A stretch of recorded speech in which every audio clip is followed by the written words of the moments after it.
Jeg vil gerne sige velkommen til Dorte Schmidt, der arbejder på Teknisk Skole i Esbjerg. Teknisk Gymnasium. Undskyld, Teknisk Gymnasium. Dorte, hun har frivilligt valgt at stille op til en lille dokumentar om deres brug af IT i undervisningen. Hej Dorte. Hej.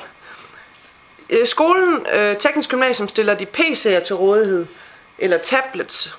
Nej, det har været et krav af alle eleverne, men det er et krav, at alle eleverne skal have en PC. Og det har alle elever. Tablets er der også nogen, der har, men det er ikke dem, vi egentlig anvender i undervisningen. Men er det deres egne, eller er det skolen? I dag er det deres egne, førhen var det skolens. Okay, hvordan kan det være, at man har valgt det fra, at skolen stiller dem til rådighed? Det var simpelthen fordi, der var nogle reparationsaftaler, som gik hen og blev for dyre for skolen. Og derfor så siger man nu, at det er eleven selv, der skal komme med PC. Anvender et bestemt styresystem, har I krav om, at der skal afleveres på en bestemt måde, eller er det også valgfrit? Det gør vi. Vi har, når eleverne starter en IT-dag, hvor de får alle de programmer, de skal bruge, stillet til rådighed. Og vi kører Microsoft, og derfor så dem, der har en Apple, de får nogle gange problemer, men så har vi, vores IT-folk har lavet nogle løsninger, så de også kan få de programmer lagt på deres PC, som de skal anvende. Og det er blandt andet sådan nogle matematiske programmer og nogle programmer til modelleringer. Så I stiller simpelthen alle anvendte systemer til rådighed? Ja. Okay. Bruger I smartboards? Ja, det gør nogle undervisere. Bruger du smartboard? Nej, det gør jeg ikke. Hvordan kan det være, at du har fravalgt smartboard? Fordi at i min undervisning, der synes jeg, at smartboardet er for mekanisk, og jeg mangler den organiske udvikling, jeg kan lave på en dobbelttavle, for eksempel. Så jeg er helt old school med kridt og i flere farver og tavle.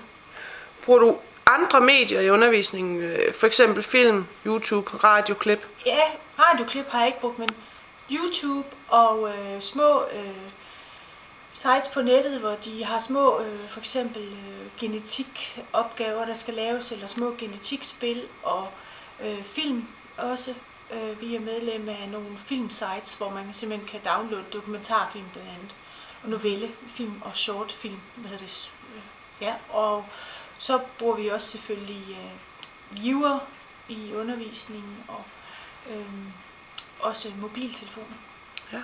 Har I købt netbøger til undervisning? Ja, det har vi. Ja. Vi har både e-bøger og e-bøger i undervisning, og det ender nok op med, at vi går helt fra at have bøger i papirform, selvom det, tror jeg, nogle gange er lettere for eleverne at glemme at læse deres lektier derhjemme, hvis de har det hele på nettet.